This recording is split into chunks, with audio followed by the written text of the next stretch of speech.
कधीकधी प्रेमातलं सर्वात मोठं वादळ हे बाहेर नसतं, ते मनात असतं.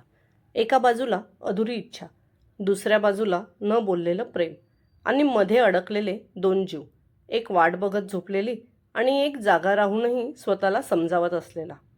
आजच्या भागात ध्रुवच्या मनातला ज्वालामुखी फुटणार आहे का? की पुन्हा एकदा त्याचं प्रेम शांतपणे मागे सरकणार आहे? स्वागत आहे दिलकशीच्या भाग 29 मध्ये. ध्रुव ऑफिसला निघून आला, पण त्याचं मन आज खूप अस्थिर होतं. मनाला शांत करण्यासाठी त्याने स्वतःला कामात बुडवून घेतलं. दुपारीच अनुजांनी फोन करून त्याला त्या गुडगाव निघत असल्याचं सांगितलं. तसं संध्याकाळपर्यंत बंगला ओके झाल्याच्या अपडेट्स त्याला मिळाल्या होत्या, म्हणून तो निर्धास्त होता. एकदा काम हातात घेतल्यावर त्याला जेवणाचं काय वेळेचंही भान राहायचं नाही. तो त्याची आजची लाईनअप असलेली कामं भराभर उरकवायच्या मागे होता. त्यातच त्याला किती वेळ झाला हे त्यालासुद्धा कळलं नाही. Sir, it's 12:30. त्याच्या बॉडीगार्ड तेजाने येऊन अदबीने मान झुकवून त्याला वेळेची आठवण करून दिली. तेव्हा कुठे त्याने त्याच्या हातावरचे घड्याळ पाहिले आणि मग तो लॅपटॉप ऑफ करून भराभर विलाकडे जाण्यासाठी निघाला. बेडरूममध्ये येऊन त्याने सर्वात पहिले कनकला शोधले, तर ती त्याला तिथे कुठे दिसली नाही. मग तो दुसऱ्याकडे कुठे न पाहता सरळ बाल्कनीकडे गेला, कारण त्याला माहीत होतं ती जर रूममध्ये नसेल तर नक्कीच बाल्कनीमध्ये बसली असेल.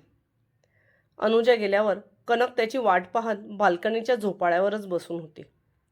तिथे बाहेरून येणाऱ्या थंड हवेने तिला हुडहुडी जाणवली आणि तिने तिचे पाय पोटात घालून मान गुडघ्यात खुपसून त्या झोपाळ्यावर तशीच झोपून गेली. तिला त्या अवस्थेत पाहून त्याला वाईट वाटले. ती नक्कीच त्याची वाट बघत बसली असणार हे पण जाणवले.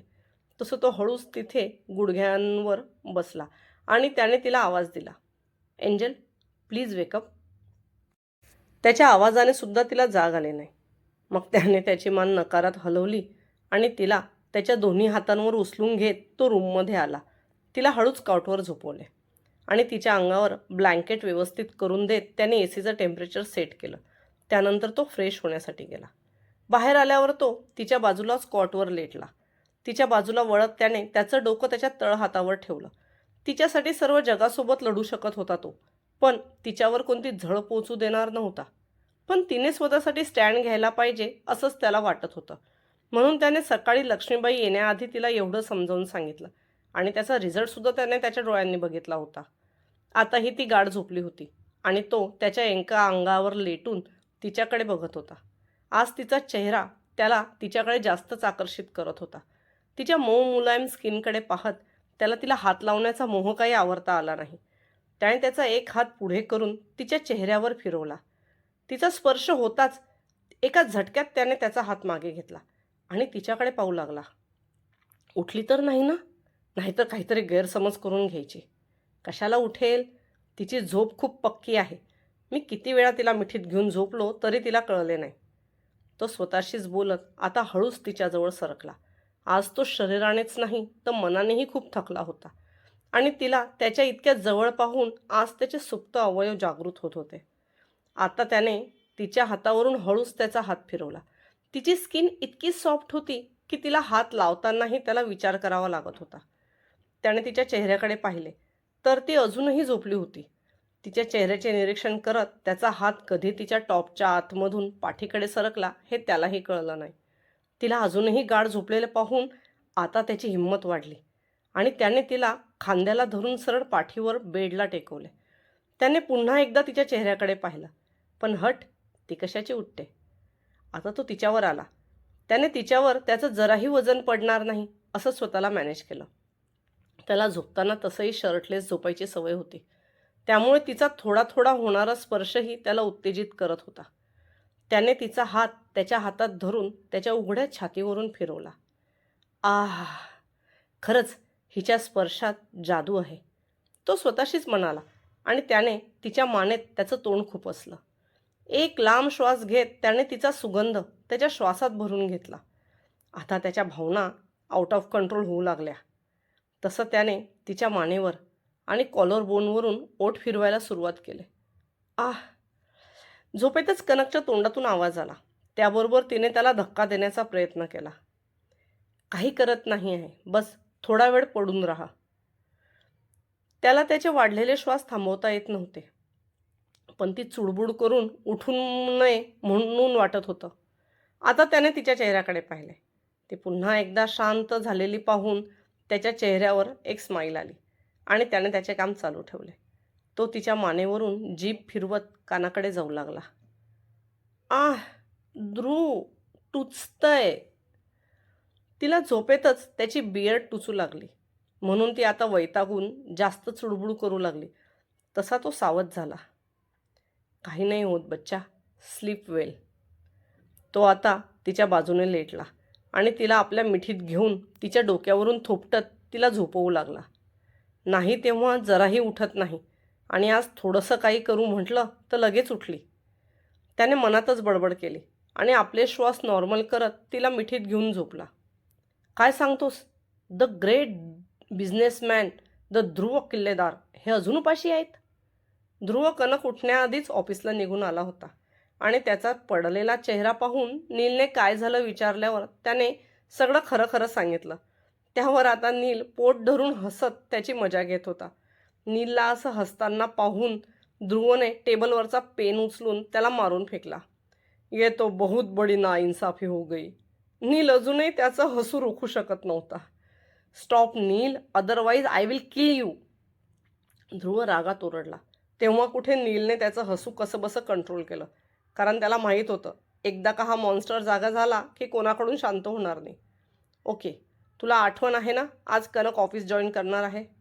नीलचं बोलणं ऐकून चेहऱ्यावर तेच निर्विकार भाव ठेवून त्याने त्याची मान अप टू डाऊन हलवली. मग तू नाही येणार ऑफिसला? आताही ध्रुवने उत्तरात फक्त त्याची मान लेफ्ट टू राईट हलवली. का? आता मात्र ध्रुवने एक जळजळीत कटाक्ष नीलवर टाकला, कारण नीलला सर्व माहीत असूनही तो मुद्दाम त्याची फिरकी घेत होता. I think I am main shareholder of the company, so I am not bound to answer to anyone. त्याचं रागातलं उत्तर ऐकून आता नीलने तोंडाला झीप लावल्यासारखी ॲक्शन केली. अँड वन मोर थिंग, तिला कोणत्या पोस्टसाठी सिलेक्ट केलं आहे हे आठवण आहे ना? आज संपूर्ण प्रोसिजर कंप्लीट करून घे. तिला तिचं सर्व काम समजावून सांग. मी 2 दिवसात ऑफिसला येईल. ध्रुव लॅपटॉपकडे बघत हाताच्या बोटांनी त्यावर बटणे खटाखट दाबत नीलला म्हणाला. त्यावर नीलसुद्धा ओके बॉस म्हणून उठला आणि जायला निघाला. पण दरवाजा खोलल्यावर थोडा वेळ थांबून तो वळून पुन्हा ध्रुवला म्हणाला, पण खरंच तुम्ही दोघांची साधी किस पण नाही झाली? आता मात्र ध्रुवने वैतागत त्याच्याकडे पाहिलं आणि टेबलवरचा पेपरवेट उचलून त्याला मारून फेकला, जो त्याने हसत हसत झेलला आणि तिथून बाहेर पडला. कनक दिलेल्या वेळेला तिचं सर्व आवरून सनशाईन इंडस्ट्रीमध्ये आली. सुरुवातीला तिच्याकडून पूर्ण जॉईनिंग प्रोसिजर कंप्लीट करून घेतली गेली आणि नंतर तिला नीलला भेटायला सांगितलं. मे आय कम इन? दरवाजावर नॉक करून तिने विचारलं. येस. कनक आत आली. नीलने तिला हातानेच खुर्चीवर बसण्याचा इशारा केला.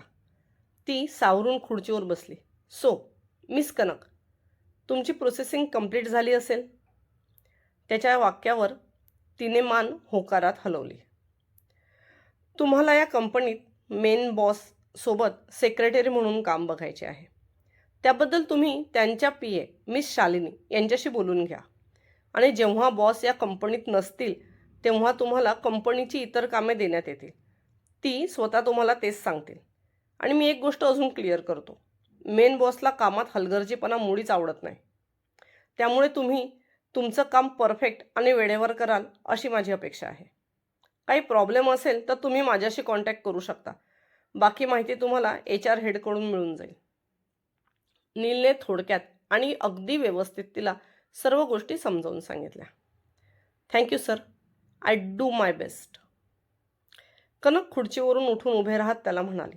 खरं तर त्याने सांगितल्याप्रमाणे कंपनीच्या मेन बॉसबद्दल ऐकून तिच्या मनावर थोडं दडपण आलं होतं. पण एवढी मोठी कंपनी सांभाळायची म्हटली तर माणसाला स्ट्रिक्ट तर असावेच लागणार असा विचार करत ती HR हेडच्या कॅबिनकडे निघाली. तिथून सर्व गोष्टी समजून घेतल्यावर तिने शालिनीला फोन लावला आणि तिला कंपनीच्या सध्या चालू असलेल्या प्रोजेक्ट आणि शेड्यूलविषयी विचारलं. काय बाई आहे, काय म्हणून हिला PA केलं असेल बॉसने काय माहीत. एवढा ॲटिट्यूड, जसं काही मी बॉसबद्दल नाही तिच्या नवऱ्याबद्दल विचारते आहे. शालिनीशी फोनवर बोलल्यावर कनकच्या चेहऱ्यावर वैतागलेले भाव पसरले. ती तशीच चालत तिला देण्यात आलेल्या कॅबिनकडे आली. 2 दिवस मेन बॉस येणार नसल्याने तिला सध्या चालू असलेला प्रोजेक्ट स्टडी करायला वेळ मिळणार होता. पण प्रोजेक्टची संख्या बघता 2 दिवस पण तिला पुरतील की नाही याबद्दल थोडी शंका वाटू लागली. ध्रुवला कंपनीच्या कामाने अर्जंट मुंबईला जावे लागत असल्याचा त्याने तिला दुपारीच मेसेज केला. त्या मेसेजमध्ये तिला परत यायला 2 दिवसही लागू शकतात असे सांगितले होते. तो मेसेज वाचून कनकच्या चेहऱ्यावर नाराजी पसरली. त्यांना मी खरंच आवडत नसेल का? त्यांना माझ्यासोबत वेळ घालवावासा वाटत नसेल का? ते मी सकाळी उठायच्या आधी निघून जातात, रात्री मी झोपल्यानंतर घरी येतात.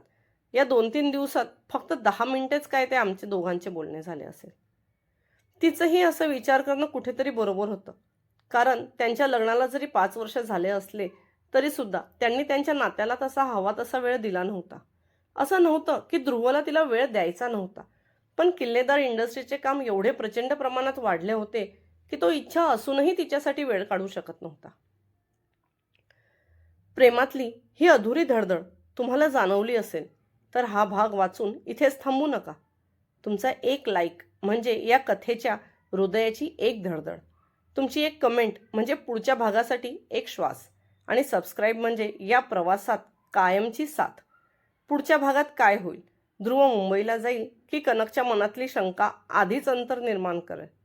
हे जाणून घेण्यासाठी चॅनल सबस्क्राईब करून ठेवा. कारण दिलकशी अजून संपलेली नाही, ती तर आता खरी सुरू झाली आहे.